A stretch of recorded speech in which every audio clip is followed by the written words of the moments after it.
আসসালামু আলাইকুম, সবাই কেমন আছেন? আশা করি সবাই ভালো আছেন। তো আপনারা সবাই জানেন আমার বাইকটা ধরে ফেলছিল ওই আপনার শহরের 2 নম্বর গেটে। 2 নম্বর গেটের আগে ট্রাফিক মোড়ে ধরে ফেলছিল আমার এই বাইকটা।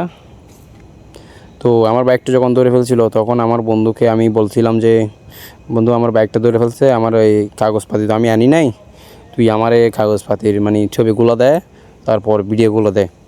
মানে তখন আমার বন্ধু যা করলো আর কি আমার সাথে, আমি এই টেনশনের ভিতরে কি হাসবো না কাঁদবো, মানে কি করবো আমি নিজেও বুঝতে পারতেছি না। মানে আমার বন্ধু আমার সাথে কি করলো একটু দেখেন আপনারা। ও আমাকে কাগজ দিতে দিতে কাগজের ভিডিও ফাটাইতে ফাটাইতে আমার মামলা দিয়ে ফেলছে।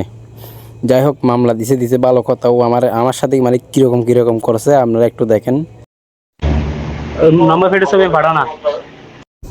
যখন আমাকে নম্বর প্লেটের ছবিটা দিছে তখন পুলিশ মামা দেখে বলতেছে, ভাই এটা কি তোর নাম্বার না হিন্দিতে লেখা অন্য কিছু।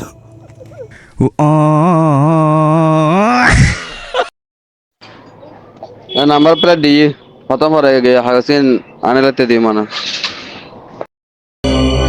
ये क्या बक रहे हो मादरचोद। তোর মোবাইলের ছবি উল্লেখ হয়ে যার কই দেখেন, উল্লেখ হয়ে যার কই উজু করে দাও না। আর আমি যখন বলছি ওরে তোমার মোবাইলের ছবিগুলো উল্টো কেন হয়ে যাচ্ছে, ও আমাকে যা বললো। मूले फिसा करना जब शादी याद है उल्टे में कला करता है ठीक है।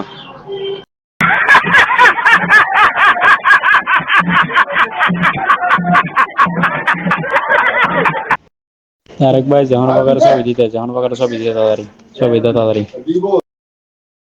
তারপর যখন আমাকে ছবি আর ভিডিও দিচ্ছে, যখন পুলিশ দেখছে, দেখার পর বলতেছে আমি তো চোখে দেখতেছি না, আমার মনে হয় পাওয়ারে চশমা লাগাইতে হবে।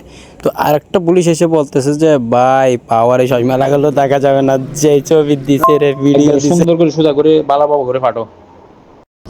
ওরে বাবা।